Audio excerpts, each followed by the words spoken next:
1, 2, 3, 4. Welcome to Crazy Chester. Welcome to Crazy Chester. Crazy Chester's Radio Hour. Welcome to Crazy Chester. Welcome to Crazy Chester. Crazy Chester's Radio Hour. Yeah, Crazy Chester's Radio Hour. Crazy Chester's Radio Hour. My guest today has been a songwriter, publisher, artist, manager, producer, a pioneer song plugger, and the founder of the Great Escape record and comic stores here in Nashville. He is a Nashville music institution. Please welcome to the Crazy Chester Radio Hour, the one and only Gary Walker. Thank you very much. Glad to be a part of this. Well, thank you for taking your time and talking to me. Our mutual friend Buzz Kaysen, who is my mentor, has been telling me about you and that you've been a mentor to him way back in the day. And I said, I need to meet and talk to my mentor's mentor. Well, that's great. Buzz is one of the great people that I've enjoyed his personal friendship. He's one of my favorite people in the world, and as such a great versatility as an artist, performer, musician, writer, whatever. Buzz has had a fantastic career, and I'm so happy that that's worked out for him that way. Yeah. I'm glad to be a little bit of a part of it. I would tell you that when I worked with Buzz, and this goes back a few years, back to I guess about 1958 and 59, I believe, was the years. I believe 58, 59, 60, I believe, were the years that I worked with Buzz. I'm not sure.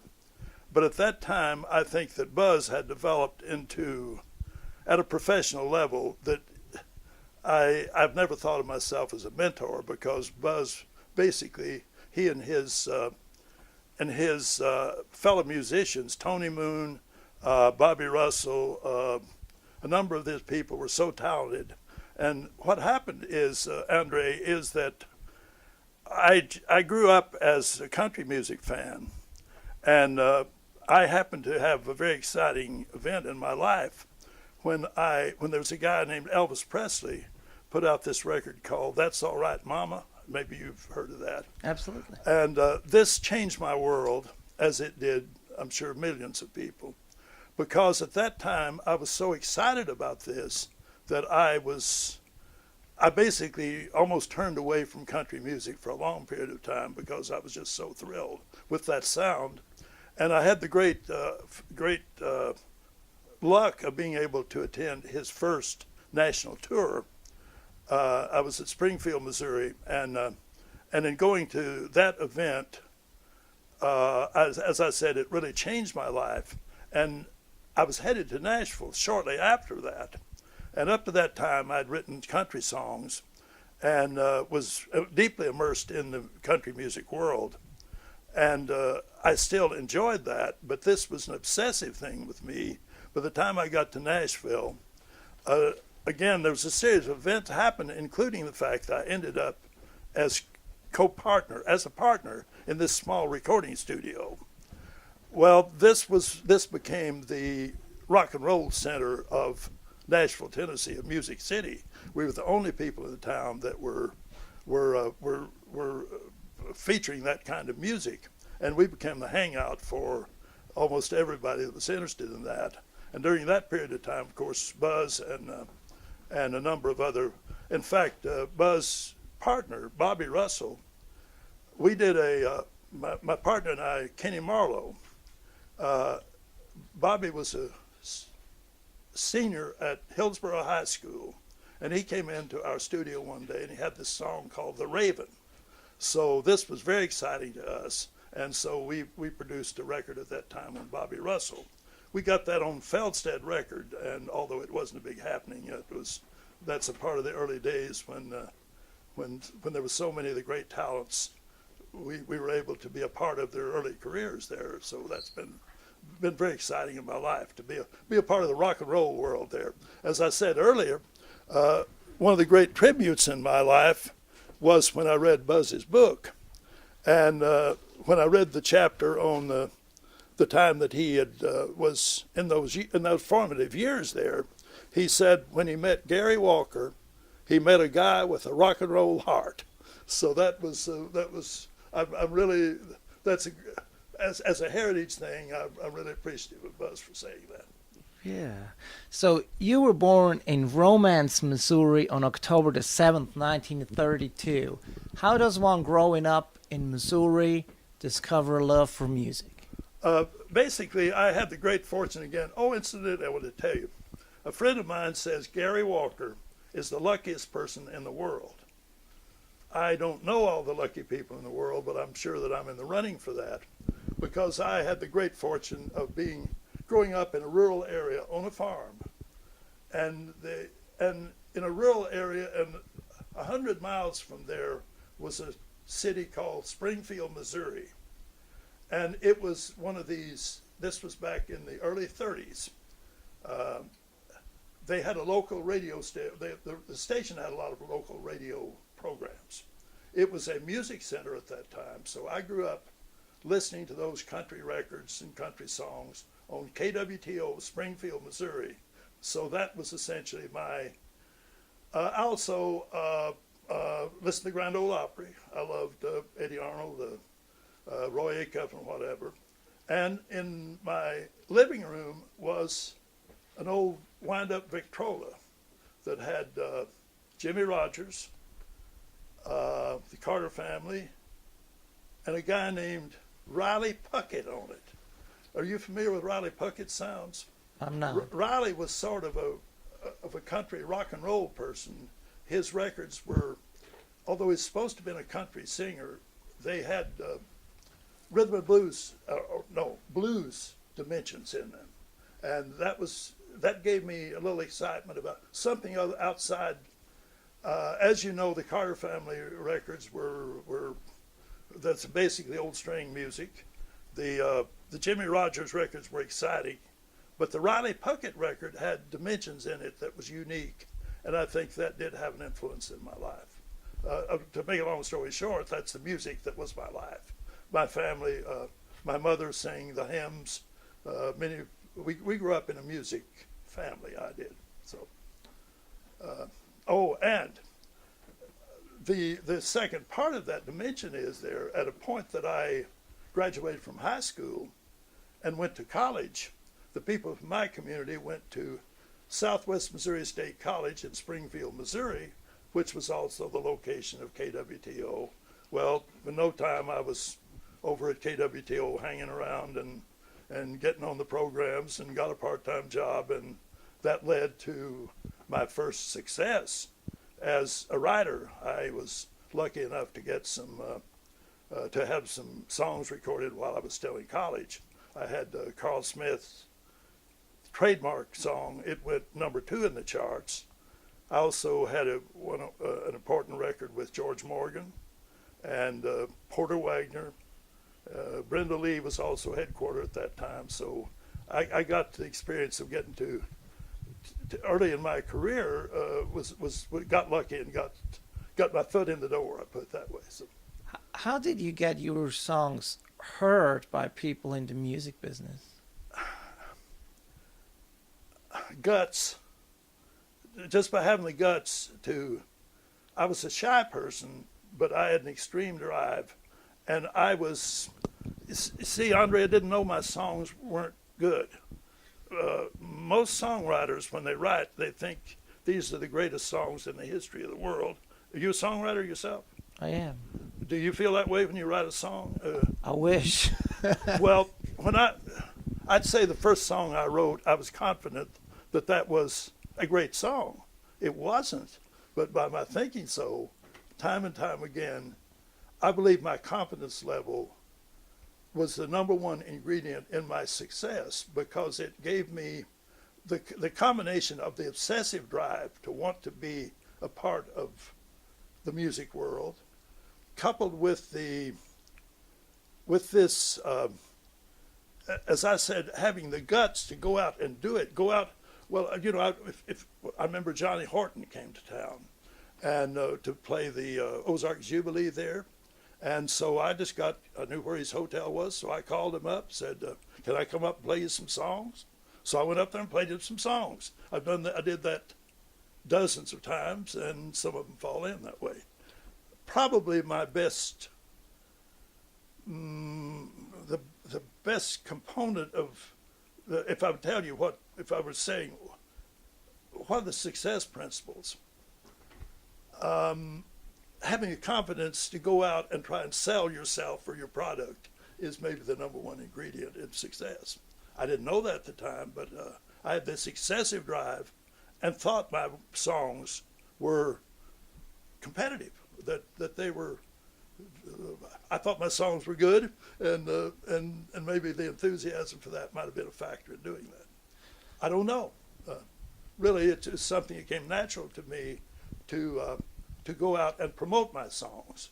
Now, I've known many writers that doesn't have that capability of doing that, and so I think that was a great asset that when I said guts, just having the guts to go out anywhere, to try to get backstage, to do this strategy to try to get to an artist or something. My enthusiasm about that was as strong as the creative process in itself, I believe. Yeah. And you were still based in Missouri at that point in your career? Yes, I'm talking about the years when I was in college. That would have been 1950 to 53. The 3 years, I graduated in 3 years. And as I said, I had the great fortune of it being a music center. At that time, the Ozark Jubilee was there, and KWTO was also producing a number of syndicated shows, and these would be sent out to radio stations for being programming there, and different stars would come in there to perform on those. So I had this constancy of having the access of people coming into town. I would then go and play my songs for them. At the same time, some of the songs that I got recorded were recorded by other people, publishers. The publishing end of it's an important part of it too, of course. The important publishers of those times were very active in working with songwriters to get their songs recorded. So some of the songs, the Carl Smith record that I got,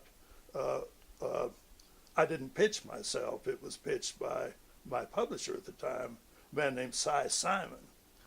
Cy's son, Scott Simon, is an important music lawyer here in Nashville and is Tim McGraw's manager. So his father was very important in the early years of my career. Both the Carl Smith record I got and the George Morgan record, he was responsible for pitching to them. At the same time, the Porter Wagner records that I got and the Brenda Lee records, I went and personally pitched them to the artist myself. So it combined the two situations. Yeah. While I'm into this, I wanted to mention something before we forget it. I want to tell you, as far as this getting songs recorded, I had one story, one situation that I think is certainly worthwhile discussing. I wrote a song for Webb Pierce. Webb at the time was the biggest artist in the business. He was a superstar, and I wanted to get a song recorded. I wrote this song especially for Webb Pierce. It was called "According to My Heart." I'd previously made contact with the company. Actually, Webb was partners with Jim Denny in Cedarwood Music Company, and I'd been to town and I'd met with Jim Denny and his wife Dolly. So, in making that contact there, after I wrote the song for Webb Pierce, I sent it to Dolly Denny, Jim Denny's wife, who was partners with Webb Pierce. I said, would you play this song for Webb? And about a month later, I had a call from Dolly, and she said, we're sending you contracts on According to My Heart. Jim Reeves recorded it. So I was very disappointed in not getting that Webb Pierce record. So when I moved to Nashville, the first day that I went into Cedarwood Music, I met Webb Pierce, and Webb said, I was going to record your song, but he said I was on this package show in Kansas City with Webb Pierce, and he said we went up on the plane together, and said, Jim said, I've got a record session next week, but I don't have a hit. And Webb said, well, here's one. So he sings my song, According to My Heart, and auditions that for Jim Reeves on 10,000 feet up in the air on this airplane. I'll always think of that's something that I wish I could have seen. Like, I wonder what the other passengers thought of this at the time. But that's how I got the Jim Reeves record, which turned out to be the most important record in my writing career. So Webb Pierce didn't end up recording your song, but he became your song plugger there for a minute. And in a time after I got to Nashville, then Webb did record one of my songs later. So I had the pleasure of having a Webb Pierce song. So, but I'd like to write a book sometime, and get all these stories about how these songs get recorded. I think that's one of the most unique situations that ever happened. And I guess I still have in my mind this picture of course, Webb had this high piercing, loud sounding voice, and I don't know whether you're familiar with his work, but he was a superstar at the time, and that's the man I wanted to get my record. So I was disappointed in getting that, but it became a big hit, and in time was the biggest song that I ever had as a writer. Well, with one exception. I was also co-writer on Walk On By. The Leroy Van Dyke. The Leroy Van Dyke record. When I say I was co-writer, I was actually working for Lowery Music at the time as a song plugger. And Kendall Hayes, the writer of the song Walk On By, came by my office, and I got acquainted with him and later sent it to me in the mail. And when I got it, I realized its hit potential. And I called and told Kendall, I said, we get this song recorded. I said, this sounds like a hit song. I said, but it's too short. It just had a verse and a chorus. So I said, you need to write another song. I'm sorry, you need to write another verse, because I don't think we get it recorded unless with as short as it is. So I'd say a week or so later, Leroy Van Dyke, with Jerry Kennedy, his producer, brought him by my office, the Lowery Music office, and I played that song for him.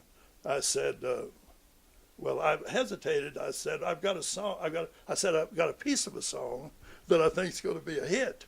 But I said, I can't play you just a piece of a song. So both Jerry and Leroy said, play it, play it, play it. So anyway, I played Walk On By, just a verse and a chorus. And Jerry said, bring it out to the session Monday, and with another verse, and we'll record it. So Kendall failed to. He couldn't come up with the second verse on it, so I went ahead and wrote the second verse to Walk On By, but I didn't put my name on it. I don't have credit for it. So, but that was really the biggest record that I ever was involved in from the standpoint as a writer. I might say that in the years that I was in the business, the early years, I was in it as a writer and as an entertainer and recording artist and that type thing. But I really found my fulfillment more as a song plugger, a person who worked with the songwriters and sharing that with them, I really found that I was better equipped to be a fan and try to sell their songs than I was as a talent, as a writer. So I really enjoyed that part of my career more than the years that I was as a writer. But early on, you just mentioned you also were an artist and performer, and you released music on the MGM label. How did that opportunity come about? Well, to start with, my inspiration was Hank Williams, and would never have been in the music business had I not been influenced by him when I was in my teens. And of course, the MGM label was something of special significance to me because he was on that label. When I came to Nashville, I had a number of successful songs at the time, and had the opportunity of auditioning for record labels. Many of the writers at that time were also, got record deals, and I had when I met with Mr. Denny, Jim Denny, as I mentioned before, he was partners with Webb Pierce and Cedarwood Music. He was interested in my songs. In fact, I had a number of songs there. And Jim told me that he thought he could get me a record deal on Decca. He said, I think I can get you a record deal with Decca. So when I got to Nashville, I went over there, but things had shifted over there, and Jim was not as active in it. He'd brought other people in, and so that didn't work out. And I still wanted that record contract. So when I left Cedarwood Music, I was with them as a contract writer a while. And then when I went out and pitched, I went out to Acuff Rose. Wesley Rose was running Acuff Rose at the time. His father, of course, Fred Rose, was Hank Williams' mentor, producer, and that type thing. And so when I went out and met with him, Wesley said, he said, I think I can get you a record deal. So he calls up, he just gets on the phone and calls Frank Walker at MGM Records, and he's talking to me about him. He said, Wesley's talking to me, and he said, Frank said, what's his name? And Fred says, he's Gary Walker. He said, Frank said, oh, I like his last name.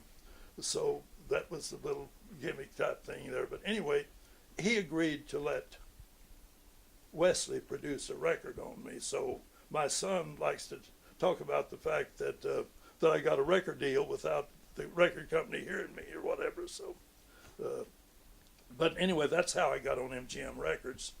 And Wesley did one session on me, and my first record did get some action. It was a song called Everybody's Got to Go Sometime, and it looked pretty good as far as her career at that time. But meanwhile, I got involved in an odd situation of becoming a partner in a recording studio, and I got real busy, and that kind of faded away, and so my career kind of moved over into behind the scenes concept. So I pretty much gave up the entertaining, writing, creative end of it to help operate that recording studio. And it was a positive thing in my life because I really enjoyed that work. I didn't know it at the time, but in looking back at it, that were I think that I'm fortunate to have not succeeded as a creative person, and that has to do with the self-centered the ego aspect of it. I think I'm a happier person today of not having made it big as a recording star. I'll put it that way. Yeah. So how did you hook up with Kenny Marlowe and start the recording enterprise? All right. I met Kenny because I was a graduate student at Vanderbilt University, and Kenny was in the law school there, and he also was a songwriter, and we became acquainted. And one day we were talking, and Kenny said, there's a little recording studio down on Broadway named Revis Studio.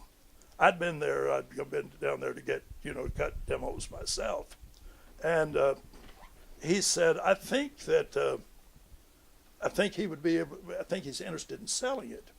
And I'd like for us to consider going in and buying this studio.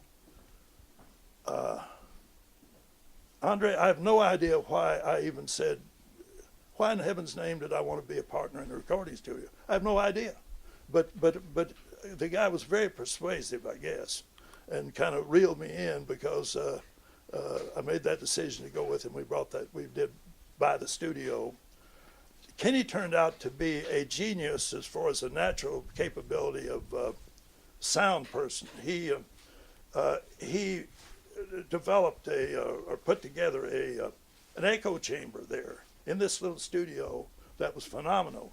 And this studio became very popular, particularly in people in the rhythm and blues and rock music and that type of thing. So our little recording studio became a center for the non-country music people in town at that time.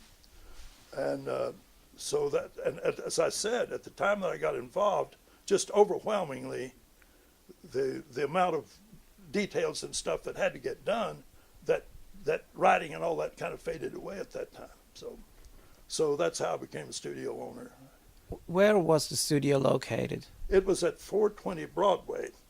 Now this was upstairs over a pawn shop, and next to us was a little tavern called, at that time, Mama's, which this became Tootsie's later. And so and by the way, our back door opened almost on the stage entrance to the Ryman Auditorium. So it was the world's best location for contacts, developing contacts in the music business. And you renamed the studio when you bought it. Yes, we called it Fidelity Studio. Yeah. And that's where you met Buzz Cason? That's where I met Buzz Cason.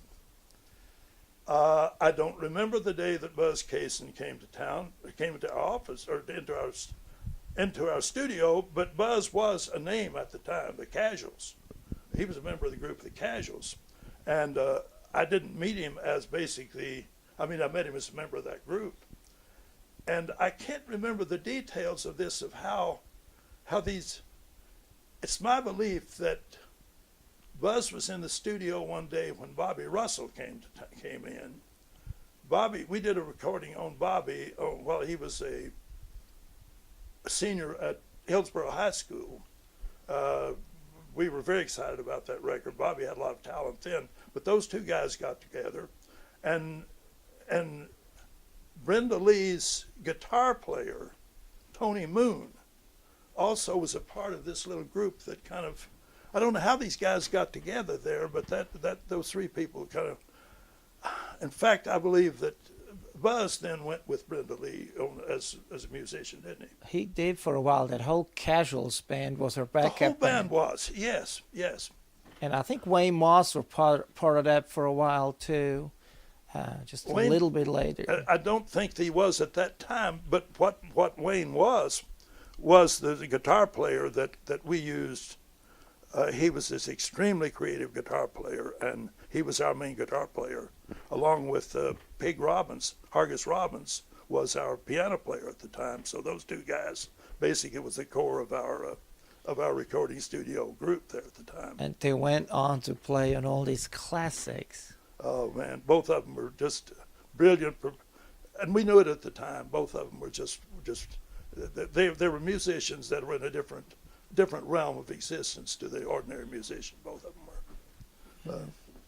So we had a lot of great experience, great time with those fellows there. During this time that we were there, I think in the 3 years before our studio burned in 1960, I believe, my wife Peggy says. So we just had about a 3-year period in there in which we worked. But we produced quite a large number of independent productions that we leased to record labels, including a number of them on the people I was talking about. Unfortunately, we didn't come up with the big hits, so we were still deeply in debt when our studio burned, and I had to go out and get a day job at that time. When our studio burned, we were shut down the studio was shut down for several months, and they're trying to settle the insurance situation on it. So I had a growing family at the time. I just had a new son. Greg came into our family about that time, and so I had to go out and get a job at that time. So I started. I worked as a song plugger at that time for the Lowery music people out of Atlanta. But did you want to talk a little bit more about the Buzz Cason world there? Sure. What else comes to mind? Well, I could tell you the budgets that we gave Buzz and Bobby and Tony when they were doing the demos there, they were limited to a total of $20 per session, and so they could hire 4 musicians at $5 per session. So that was our deal with them as far as our budget for the demos that we cut at that time.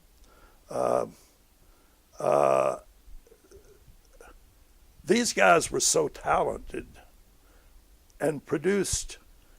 The Fidelity Studio was the perfect place for them to work because they were in the development stage themselves as developing into great talents. Of course, the success that all of them had later was profound. And it worked well. The atmosphere that we had there was perfect for the development of, as they developed contacts and developed as talents. And we had a large number of successful records there that I had nothing to do with, and that basically they put together and that they produced themselves. And I think the most important song that we published at that time, when I say we published, it actually ended up with Lowery Music because I was representing him at the time. But the song that Buzz and Tony wrote, Soldier of Love or Lay Down Your Arms, which of course Noel Ball, Arthur's his producer, asked them to write a song for Arthur, and they wrote that song. And Buzz likes to talk about it when there's crowds there of the big budget we had for the demo. It was a $20 demo that produced that record, which then turned out. How many records did that? The Superstars, well, among others, it ended up with the Beatles record at one time. U2, I believe, recorded it. Pearl Jam. Pearl Jam. Yeah. So I guess that's the biggest song that we had during that period of time. Yeah, and you mentioned Bill Lowery, who at that time started his publishing empire out of Atlanta with people like Billy Joe Royal and Joe South and Ray Stevens, Jerry Reed, Billy Joe Royal, Freddie Weller, Mac Davis, just all these superstars there with all this in one group there together. When I went to work with it was wonderful. The experience of being with an organization that had that type of explosive talent in it was just phenomenal. That was the great time in my life working with those guys. How did you hook up with Bill and became responsible for his Nashville office? During the time that we were producing these independent records, we would lease these to independent labels. So I took a trip to Atlanta. Bill had started this label with some other people called NRC Records. And so I went down there just simply to call on them and submit some projects to them. And they'd just come off of a big hit by Tony Bellis called Robbin' the Cradle. So I pitched them a song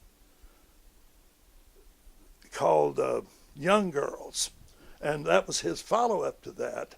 And that, through my being there and meeting with them and submitting the songs, I developed a relationship with Bill that I think there was I think he felt strongly about the quality of material that we're bringing there, and had a belief in me as somebody that could pitch his songs, be a song plugger at Nashville. What kind of person was he? One of a kind. Explosively visual, positive energy, explosive energies. A man that, as far as I know, had the great personal power that everybody that he met wanted to work with him. To meet Bill Lowery was to want to be with the man. He's the most charismatic person I've known in my lifetime. And one of a kind. I can't describe that other than that he had this exceptional personal power, of which he then used as, when I say he had that power, well, he made contacts easily in the music industry with movers and shakers, top, whatever. Bill Lowery had the capability of making deals from the highest level. And it was just a wonderful experience in my life. How long would you work for him?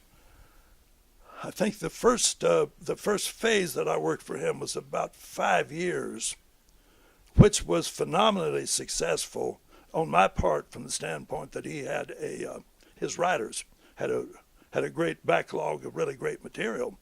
The first year I worked with him, I got two major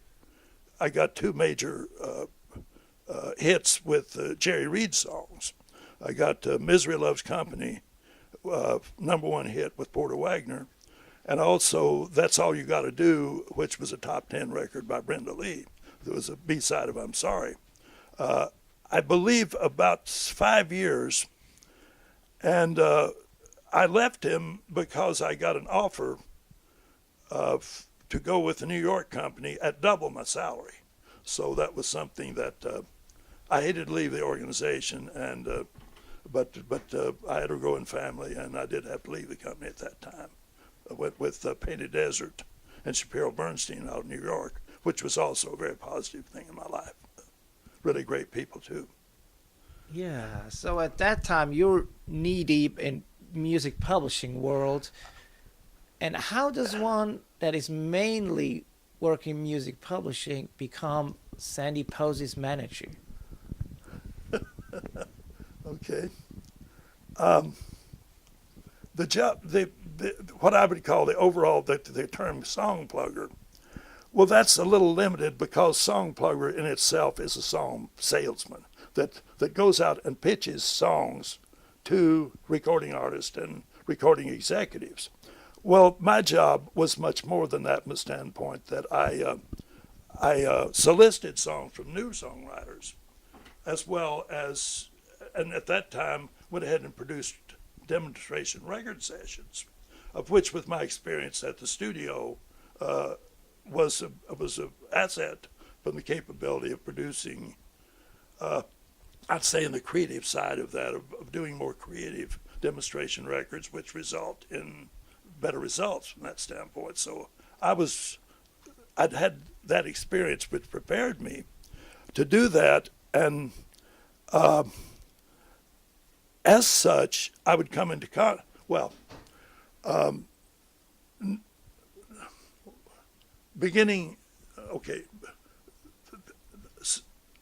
vocalists would come to town, male and female, who wanted to be stars, and they come to the recording studio to do demonstration recordings because they've got to have something to demonstrate their voices.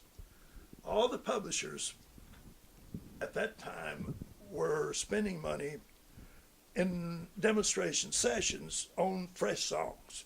In other words, Jerry Reed would bring in a new song. We'd be going to the studio and produce a demonstration record, which essentially is just a small.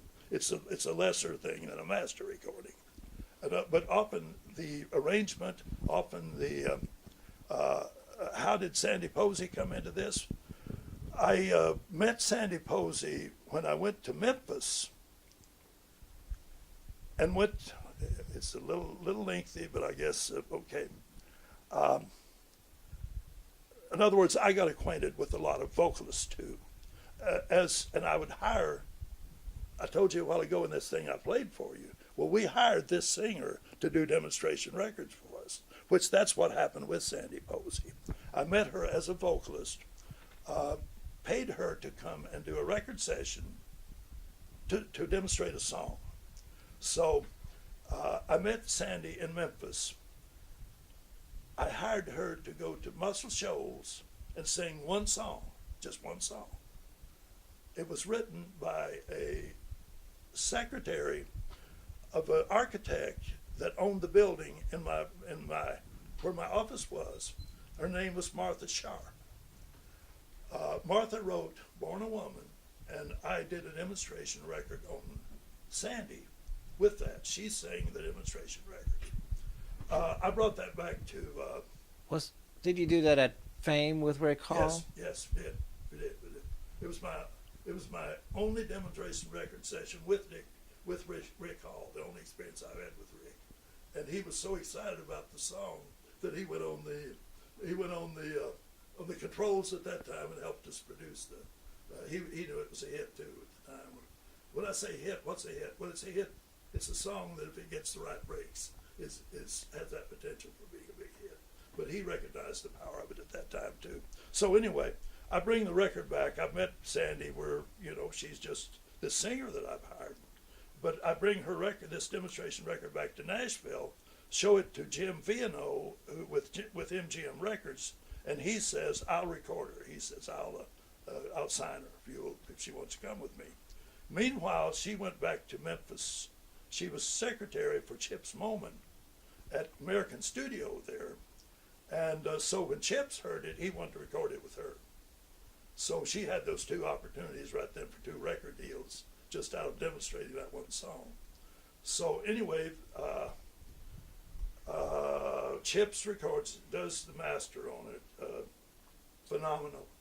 His arrangement, his creative capabilities are beyond my imagination of how great Chips Moman was as a record producer, because he took this, he gave it a sound and a personality and something that it had potential, but he gave it that ingredient which made it a big pop hit record as well as a country hit. So that was one of those things of getting the right song by the right producer at the time.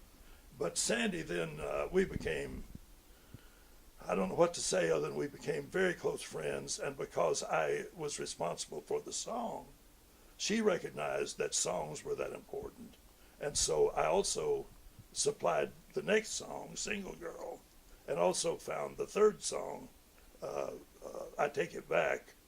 They were all songs that I found or worked with her, and she just gained confidence in me as far as being, when you say mentor, a business associate that she had trusted, and I put my name on as a manager, but I never had the experience or the capability to do a good job at that. Theoretically, I was her manager, but we discussed that earlier. I was probably more a mentor and a business associate that she trusted. Sandy and I are still very, very close friends. We care for each other as human beings. One of my favorite people that I've ever known, and a great, great talent. Meanwhile, that songwriter that wrote it, do you happen to know, does that name strike any chord with you, Martha Sharp? No. Okay, Martha went on, she wrote the follow-up to it, Single Girl, went on and had a number of other hits, and then dropped out of the music business. She became a successful writer, and that was her first hit.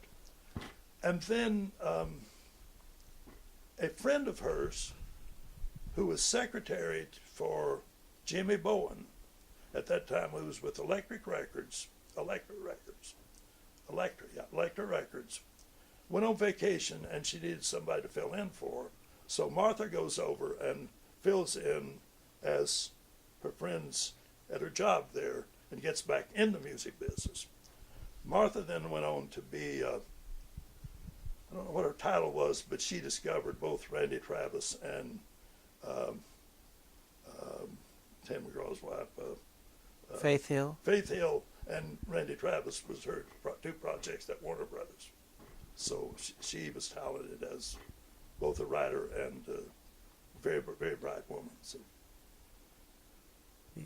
So how long would your professional association with Sandy Posey last?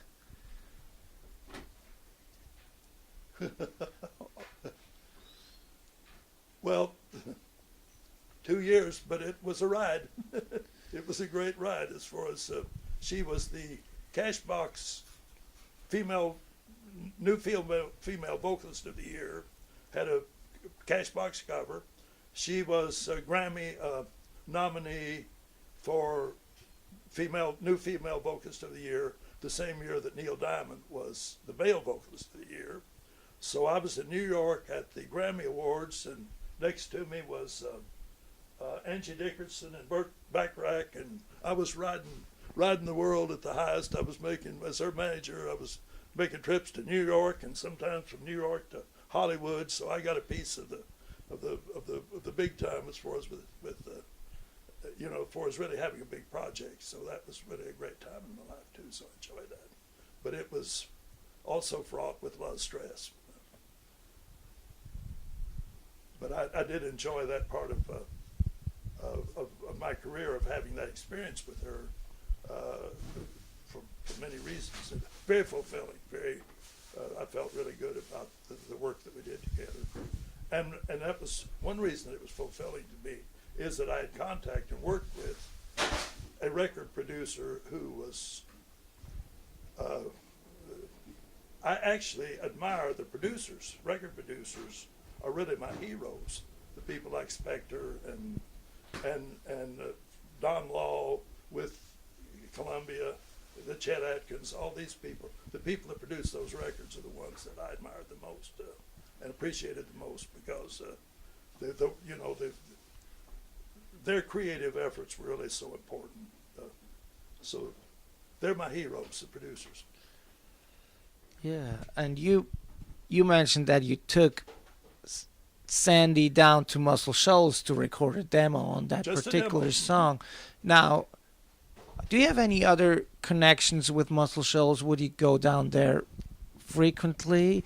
I'm asking this question because a lot of the people I've interviewed in past podcasts are members of the Muscle Shoals music community. Okay, my first experience with Muscle Shoals came when there was a pioneer down there named Tom Stafford. Yeah, absolutely. Did you ever meet Tom Stafford? No, he passed away way before, but through Donnie Fritz and people, they have certainly waved his flag for sure. Tom's kind of the godfather of the whole thing down there. Tom came into Fidelity's studio one day with this kid there, and he was interested in making a contact in Nashville to work with somebody up here. And he brought this writer in, and they played me a song called "Is a Bluebird Blue?" Dan Penn. Dan Penn. And I went nuts over it, ended up getting a record on it right away, so that's my first contact with him. Tom and I became very close friends. I love Tom. Today I miss Tom. And so Tom, the next thing that we did was the June Alexander thing. We wanted to work with me on that. And that was Sally Sue Brown? Sally Sue Brown. And I forget what the other side was. It was his song, I think he wrote Sally Sue Brown. Pretty good record, actually. Was it Go On Home Girl or something like that? Yep, believe it is. Yeah. Believe it is. And anyway, I took Pig Robbins down there, paid him $10 for playing that session. When it took all day to go down there and back and whatever. So then after that, I believe the next thing that I did there was that demo. I knew Rick well because he was close to the Lowery people, and during the what we called the DJ conventions back then, Rick would hang out with the Lowery crowd, and I got to know him well. And Rick would always say, "I need you to come down and do some demos with us." So I finally did that. That's why I was there. Later, I had a project. I had an artist named Duncan Payne. It was this folk singer, and I got a deal with him for Atlantic, and Marlon Green produced his record. So I was down there during that period of time, and I guess that totaled my experience at Muscle Shoals. I loved it down there, though. I thought it was a great place. You mentioned Is a Bluebird Blue. It eventually got recorded by Conway Twitty and was a top 20 country hit. Oh, I got the record for Conway Twitty. That was my question. That's the record that I got for him. In other words, I took that record and showed it for Jim Viano. He recorded it. It was the very first pitch. I'd only pitched that song one time. It's to Jim Viano for Conway Twitty. Incidentally, Jim Viano was my first record session with MGM was with Wesley Rose. But when MGM appointed, actually set up an office down here, I did their representative was Jim Viano, who I believe was well, anyway, he was an executive in New York, and he came down and he did my next session with me. And the day that he did it, he also did Conway Twitty's Only Make Believe. So I told people that Jim V&O cut 2 important records that day. One sold over 1 million, and the other one 587 copies of it. So, but Jim and I became really close friends and worked together for years. In fact, he's responsible for having our house here.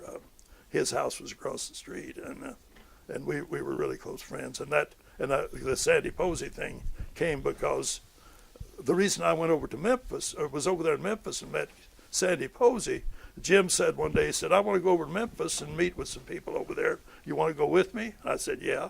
So that led to that. And I also like the Memphis scene, too. I like those guys over there. That's where I met Bobby Wood, was from Memphis, not, I think he also worked, Tommy Cogbill, too, was a part of that group. Yeah, it was Tommy Cogbill, Gene Chrisman on drums. Yeah. Mike Leach was the other bass Yes, player. they were. And Bobby Ammons was the other keyboard player, and Reggie Young played guitar. Interestingly enough, Chips didn't do the Born a Woman at American. He did that over at the Stax. He was studio. an early partner at Stax before he did American. Yes, he's a really good musician himself. Chips was just such a talented person. And songwriter, too. Oh, yes. Yes. And the most difficult person I've ever met in my life to work with. That's what I've heard. And there's another Dan Penn connection because he wrote Dark End of the Street. Oh, yes. Oh, yes. Funny enough, this is a little side note you might appreciate. Dan was still living in Vernon, Alabama. That was right after he had that Conway Twitty cut. Yep. And Buzz and the Casuals would drive up to that all-night diner where Dan was sitting, and they were both met, and they got to talking to each other, and Dan said, well, you're musicians. I'm a songwriter, too. And then Buzz asked him, what did you write? And is it Bluebird Blue? And then Dan's version of the story, well, he didn't believe that this kid from the middle of nowhere wrote that song. But anyway, that was the Buzz didn't believe it? Well, that is Dan's side of the story anyway. But so he thinks Buzz like, yeah, sure, he did. Yeah, sure, he wrote this Bluebird Blue. But anyway, they became lifelong friends too and collaborators. So that's the beginning of their story. Yeah, I love Dan's work too. In fact, I talked to Dan about a month ago because I'm interested in this project I've got going on now. I'd like to work with Dan on some of his songs. He's got this, he puts out, like everybody else, they put out their own records out these days. Yeah. So with The Great Escape one day, I saw one of his records come through, and I pulled it out to listen to it. And he had this great song on there. You ought to pull it out sometime. It's called Funky Folks. Oh, I know that. Don't you love that song? Dan writes so good. Yeah. Yeah. Yep. That's a hit song if it gets the right record on it. I'm still excited about hearing a song once in a while that really gives me a buzz, and he comes up with one once in a while. Yeah, and we'll certainly get to that here in a minute too. But after, I guess, about 20 years in the business, you had enough. What made you want to switch careers? Because that's when the genesis of The Great Escape. Yes, sir. What I thought at the time was that I thought that I was still hot stuff. I wasn't. The music business had passed me by, and it partially has to do with youth and excitement and drive, because I really realized later that I wasn't. Here's the reason that I left the business that I perceived was the reason that it had changed so much, that politics, that the New York companies, the LA companies had come in and were now dominating the industry.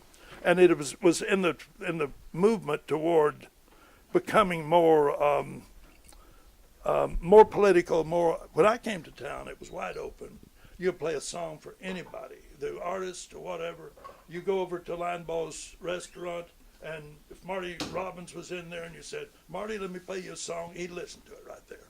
By the time I got out of it, it had become, I don't know what to say, much more... Corporate? Yes, corporate. And I wasn't enjoying it, but the reality of it is that I didn't adjust. I didn't make the adjustments as the changes came, and was stuck in that world of, in other words, I was not able to make the changes myself as the industry changed. And at the time that I got out of it, I don't think that I was very effective at that time, and just needed to get out. And it is a young, song plugging is a young person's career, from the standpoint that you have to spend a lot of time partying, I guess you might say, spend the time being, your energy level, you know, lots of all-night scenes at the studios or somebody's house, listen to songs. It's just something that the energy, that at a time when I was plus, I guess I'd had my kicks out of it. I guess I'd had those things that were fulfilling to me. I'd never thought it before this, but I'd done what I needed to do. I'd had success as a writer and as a plugger, and even from the standpoint of some other areas, and I was ready to do something else. Interestingly enough, I approached the Great Escape concept with as much enthusiasm and excitement as I did when I went in the music business. How did it come about? Have I told you about how it started? Well, I read that in the early 70s you got into the comic book world. Greg was in high school at the time, and he came home one day and he said, this friend of mine is collecting comic books. He said there's a comic book title named Spider-Man, and he said, I'm kind of interested in that. And so he started buying the issues off the stands. And when I go out on trips to Atlanta or wherever, I'd go around to usually the paperback book places. He used to have a lot of those that might have some comic books for sale. So I was trying to help him build his collection of Spider-Man. And I went into this store in Atlanta that had comic books for sale and records for sale, which essentially was what it was the prototype for the Great Escape. And what they had Spider-Man comic books for sale at $5 or $6 or $7 and $10 there. I thought, my God, what, you know, I didn't know that comic books had value to them. I just, you know, and so I became interested in the collector side of it, and got lucky again. I started setting up. It was a little hobby of mine, and the fun of it was that the music business had gotten so complex and so difficult to meet objectives. And I thought, well, this is great. You know, go out and buy this stuff, and you come home and they pay you cash. And I can remember coming home from, you know, setting up at flea markets, and I'd get down and put my money on the floor, and count it and all that stuff. I thought, boy, this is fun. At any rate, I became, within a year, I started doing it part-time. And I'd say within a year or so, I'd given up the music business. And I had kind of the same excitement about doing that. It's amazing. It's really amazing to be that they were kind of similar from the standpoint of I was having fun in both cases. Yes, I don't know. So on May the 30th, 1977, you opened the first Great Escape store. We did that at a tiny little shop on Division Street. And with about 6 months later, we moved about a half a block away across the street to on Broadway, and there's where it happened at the Great Escape. It started as a comic book shop. We were not selling records at all, and I still was following the music business and taking Billboard, and I saw in Billboard an article about some of the new record stores were also selling used records. And that kind of triggered in my mind that we might add that to our stock there. And so I brought in my collection that I'd accumulated from home and just put them in the store over there. And it was explosive how quickly we really became this, you know, after that, as far as the growth, as far as the people in the industry. What I didn't know at the time was that that the advantage of our location there, the reason we started at the location there was because it was near the college. I thought the college people would carry our business there, and that's so we located there. As it turned out, though, that it's also on the edge of the music industry. So when we started carrying the records, it quickly became a hangout place for people in the industry come to look for old. Sometimes they'd become looking for some old song they wanted to record, but mostly they just loved coming and digging around in the old records and that type of thing. And so we became very, very rapidly major movers and shakers in the world of collectors' records. Yeah. And one thing I like about Great Escape, and I guess, record or collector stores in general, it's not just a place to obtain the music, but it's also, it's like a community thing to me. It's like you meet like-minded people and you get to exchange yourself. Usually the clerks or the people working there have some deeper understanding about music or comics, and that's so it's like, to me, it's like one of the favorite places to go to just to be out. It was unimaginable to me, 40 years later, we were celebrating last year our 40th anniversary, that when we went out into this, that I had no idea whatsoever that could be that valuable to people as a community experience, that people who came there, that it became meaningful in their lives. It was something that there's a spiritual aspect of it. And I don't know how to say that exactly, other than that the people, through the years, so many people, in fact, I had no idea at that point that we moved that location down there and had to move, of the outcry that it created from the community there. It was dramatic as far as the people's, the loss that it was to the community there at the time. And so many people, it's still important in my life, day to day, of meeting people like you that, that it was important to really recognize that we did something that was really important. That in getting into, when I came to town, I was going to be the great songwriter that wrote the great songs, made the great contribution to mankind and whatever. But as it turned out, the Great Escape was what was really the important part of my life in what that meant to, and that was true in every town, all the locations. Yeah, the Broadway store that's not there anymore was the first one I've actually been to. Even before I moved here, I was still living in Switzerland, and I would, when you came to, I would go there and I would like get down on my knees and go through the dollar records and this and that. It was that kind of place, wasn't it? It sure was. It had magic to it. And now there are 4 stores, and I love the one on Charlotte and the one in Madison. I occasionally get to go. There's one in Bowling Green, Kentucky, and one in Louisville. They all have a little different spirit to them. Absolutely. But in each case, we really have been important to the community, and I would say, as far as being fun, it also has some of the same elements that it was really a fun ride, and through the years, and it's, so I'm really. It's great that I could have 2 careers, both of which were really fun and really were fulfilling and important in living a life. I feel like I've lived a good life as far as leaving it. When I leave it, I leave a nice legacy behind me for that. Yeah, and you mentioned last year was the 40th anniversary, and there was quite a few events celebrating that too. Yes.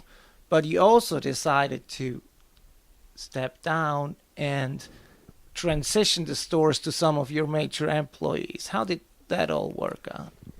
It came about because it was a transition rather than essentially a sale, that there was an opportunity for us for that one of the employees, and was a long-time employee that we had confidence in, he'd been with us 18 years already, had always wanted to have ownership, and through the years was discontent in being at the level that he was and needed to start his own operation and made me an offer on it. In fact, I think that Rob Baker would have left the Great Escape and started his own operation had we not decided to sell to them. So that wasn't the issue. The issue was that we had an opportunity to pass it, through a transition, and essentially maintain our same staff. My son is still a full-time employee there. That's an important thing in our lives. The Great Escape be successful is an important thing in our lives. You can't help feel otherwise with what it meant through the years, that we still have that feeling about it and want it to be successful. What was our best chance of that, both those things happening? And essentially, I felt confident that we could have sold it for more money to somebody else rather than, but it was organized and sold to be practical for them to be able to raise this amount of money and to become a transition rather than outside sale. I don't know what the future will be, but we certainly feel like it has a better chance with this group of people than it had someone else bought it. And simply, a part of it certainly was that we had at that time 20 employees that had been with us a long time, that were key employees, that their lives, to have sold the company and then lost their job would have been incredible. It would have been catastrophic, let me put it that way. And their loyalty to us through the years and sticking with us through some pretty difficult times was a factor in our decision. The amazing thing about it, Andre, was that neither Peggy or I, up until this opportunity came, had given any thought to getting out of it or even selling it or retiring or anything else. But this Rob Baker and his wife came to us and he said, can I make you an offer on the Great Escape? Which he did. We didn't even haggle. We didn't. I knew at the time that was what he was offering was based on their capability of raising that much money and hopefully to have operating capital. So my main interest was not how much I got for it, but that it continue to be the Great Escape continue as long as I hoped it might, to give it the best chance. In other words, give me the best chance for success. And simply, as I said, there's a lot of people in our organization that we felt really their loyalty really meant a lot to us, and it would have been difficult to have sold it, and a bunch of them lost their jobs. So anyway. But from talking to you today and even earlier before we started recording here, I think retirement is not necessarily something you're necessarily seeking. Great Escape might be behind you in that sense, but you can't just sit back and not do anything, and you already got something else coming. What are you excited about right now? I never got out of the music business. You can't leave the music business, as far as I'm concerned. When you're that passionate about it as I was, I don't think it's possible to get it out of your system. And so therefore, even during the time that I was through those years, I dabbled in it with a small publishing company. This gave me the opportunity of, once I got out of it, of going back into it full time, and not have to be concerned about making enough money to survive in, because we had funds from sale of the Great Escape, and it allows me to play around with the music business without having to have the stress of making this much money by this year or whatever. And so my son is also very involved in it. So we're doing some projects together, which is very meaningful to us, and it's just a lot of fun. All I know to say. I'm kind of a new kid again, a young kid again with it. I love, and it's changed so much, of course, but I'm excited about being in the back.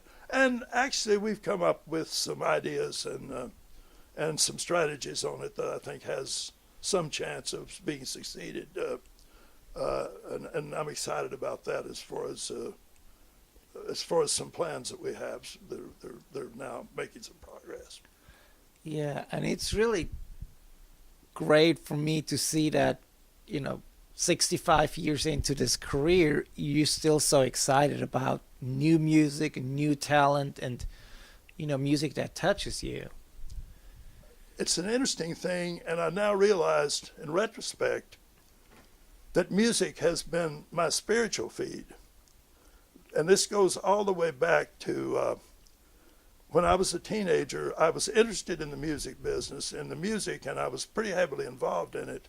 But when I heard the Hank Williams records, particularly Lovesick Blues, and I'm sure that this is duplicated by a lot of other people that are in the industry today, that Hank Williams in itself alone inspired them to pursue that as a full-time career. The interesting thing about it is that when that happened to me, it was so extreme as the conversion into a way of life that I never gave thought that it wouldn't be successful, or that I wasn't, it just never occurred to me that I wasn't already in the music business, if that makes sense. Not that I'm going to be in the music business or whatever, but I started out and started writing, and I think I think the most important thing that happened to me partially is was the song end of it. I was interested in the records, but Hank Williams brought a dimension to it in writing the songs. The songs that he wrote was the first time that Jimmy Rogers had done it, back several generations before that. But the Hank Williams thing represented something of the power of those songs that had a great effect on people. And I believe that at that time I centered on writing songs. And the songs, when it comes to music, songs are the thing that give me that go power, the energy. Yeah, I can hear when I heard "Humble and Kind," it affected me positively, and I went into a meeting at the store and I said, I just heard this Tim McGraw record, "Humble and Kind" is going to be a #1 record. So I still have that. That I'm excited about the stimulation. These, incidentally, are art masterpieces. I enjoy paintings, great sculpture, all of that, and I think that some of these songs are modern day masterpieces. And so that's a part of my thing, is that I'm stimulated by this art, or these, what's that all about? For some reason, the capability of communicating universally. What does Mozart do? What do the great the painters do? What was their thing? Well, they were able to touch people's souls some way. Soul to soul. There's a soul to soul communication type thing. And it is a universal language for sure. So that's what music has been, and I do think that maybe it's a little unique at 85 to feel like, to be so shocked that once in a while people think I'm an old person. It's clear that once in a while Peggy and I will realize that people are treating us like old folks. We don't either one of us know what that's about. So I do think I'm a little unique of being able to rev up to be stimulated by it. As I said, for some reason, in hearing this little child sing the Star Spangled Banner, it affected me and made me want to be a part of it some way. I don't know, but it was meaningful in my life at that stage. So I got a project. I got something to have fun with. Yeah. Well, Gary, thank you so much for spending the past hour with me, sharing all your wonderful stories and your life and music with me. And I just wish you all the best and the best of health for the years to come, and many great musical moments. Well, that's fantastic. I'm sure happy to talk about them. As you know, all of us old timers love to talk about the glory days. Thank you so much for doing this with me.